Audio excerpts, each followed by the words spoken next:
Welcome to this edition of the Native News Update. I'm your host for today's program, Paul Demain. Many of the stories and information found here can be found at our website, www.indiancountrynews.com, where your online membership or donation helps support the development of this television station.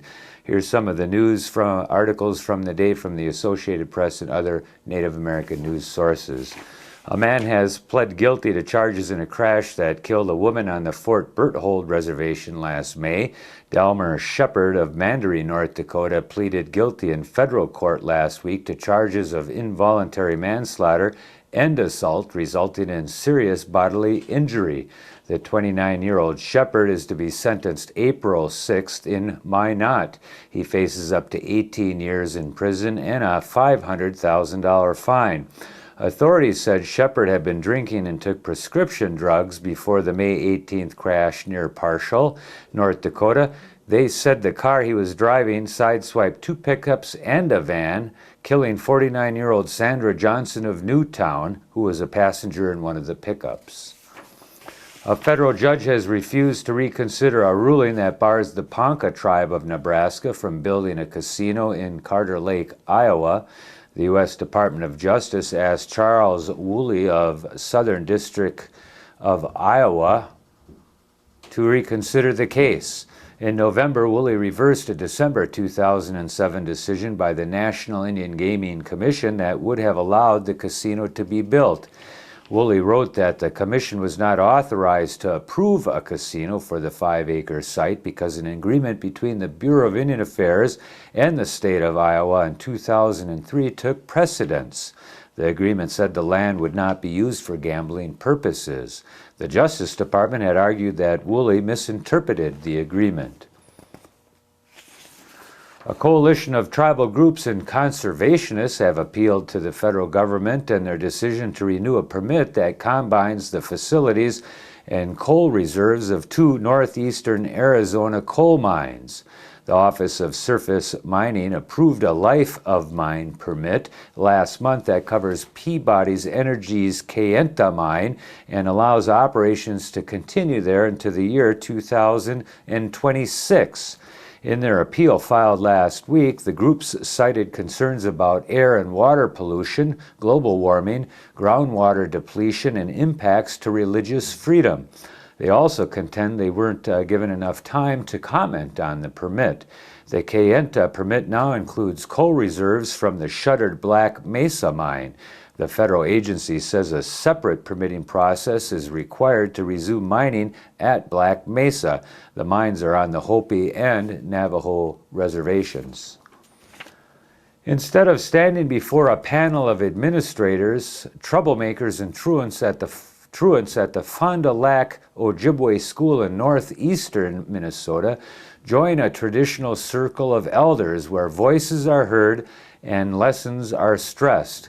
The Elder Circle at the Fond du Lac Band of Lake Superior Chippewa Ojibwe School, in its third year, has helped raise attendance rates and lower bullying incidents, school staff members have said. The need to improve behavior and meet federally mandated No Child Left Behind attendance rates led the school to try the traditional Anishinaabe way of elders guiding the young down the good path. 6 elders were recruited and each went through training on restorative justice and elder circles, funded by an Office of Juvenile Justice and Delinquency Prevention grant. In 2.5 years, the circle has met with students between 120 and 140 times, some more than once. The elders are uniquely prepared to deal with troubled students, and they offer them solutions to help make better choices, they say. They have all had incidents in their own lives to draw upon experiences, and many have raised children and grandchildren. Students in grades 7 through 12 are brought to the circle for fights, truancy, alcohol and drug violations, and other conflicts. Students write apology letters and do research papers, community service, and sign compacts and contracts, along with punishments set forth by the school's handbook. Core values including honoring the Creator, elders, plants, animals, and women, and showing kindness, courage, and moderation in thought, words, and deeds are encouraged. The Commission on Multicultural Understanding and Native American Graduate Student Association of Bloomington, Indiana, invite individuals to present their papers or research surrounding the topic of Native Americans in higher education. This session is to be held on February 6th as part of a day-long event entitled Higher Education in Native Americans at the Indiana University Bloomington campus. If you wish to present a paper, please email the title of your paper and a short summary to mlcasil@indiana.edu, and we'll put that email address on the ticker here a little bit later today.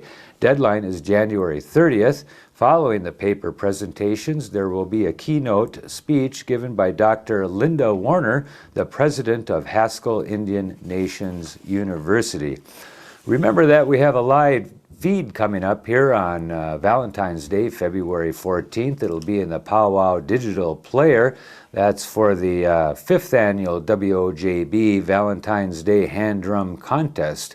Better yet, stop in here at the local casino on that day and enjoy all the activities, along with stepping in front of a camera perhaps and doing an interview with IndianCountryTV.com. And that's the latest roundup of news from Indian Country on this edition of the Native News Update. We want to thank our underwriters for helping us with this broadcast. Today, join us again. Come back soon and often as we add new material to digital players. We hope you're enjoying it.